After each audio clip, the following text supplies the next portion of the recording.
My name is David Costa, and my book is What's the Difference?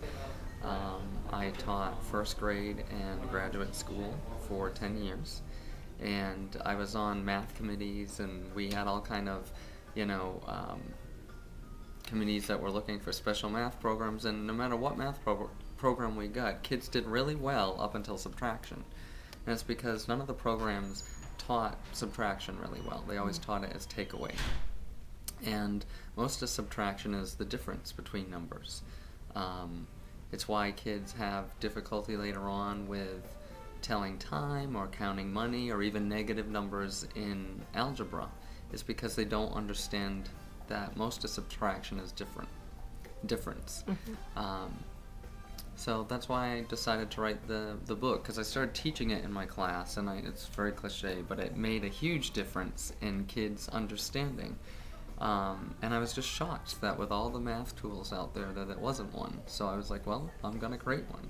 Did you ever have a hard time doing math when you were in school? I actually didn't. My grandmother, who the book is dedicated to, was an algebra teacher. So kind of when we would go over our house, a lot of times she would challenge us with algebra problems and whatnot. So I always loved math, but math is definitely something that's difficult for a lot of people, and I think it's because they don't start early on. I mean, early on we start teaching kids how to read. We know it's important that, when they're a baby to read to them so they get language, but it's almost like math starts when school starts, So this book has a lot of language that just talks about numbers, which is good for little kids, and then it's very specific to teach, the two types of subtraction, takeaway and difference. But it also is just great for number sense and whatnot. Have you spoken to any parents who have read your book, and what is their reaction to it? I have. They really like it. I actually had 2 publishers wanting to publish the book, and I self-published, which unfortunately makes it a little more expensive for the buyer. But the reason I did that was because the publishers wanted to do illustrations, and I wanted to do photography.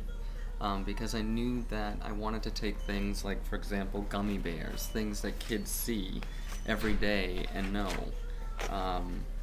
So I wanted photography that was really clear and really simple, and that was, a more expensive option, but I wanted it really user-friendly. I knew what worked, and I knew how I wanted it to look. So because I had so much experience in the classroom, I knew it was going to work. But you always wonder, and to answer your question, I've had teachers who have said, wow, this is great, I love it. I have parents that have said, even if their kids are a little young, they just like the pictures and the language, and they're attracted to the book.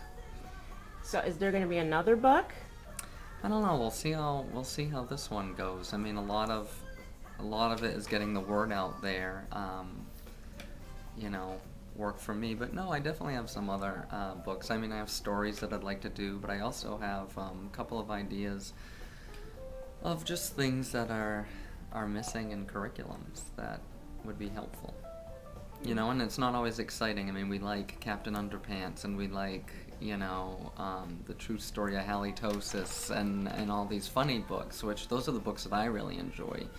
But I think learning, I love that Jamaicaway Books has a whole math section of stories, because a lot of bookstores don't have that, and I think it's something that parents look for. I mean, how many parents say they come home and they go, I don't understand my kids' homework, or can't help them with their math homework. So I also think it's good for parents. It helps them to have a tool and to boost their confidence as well.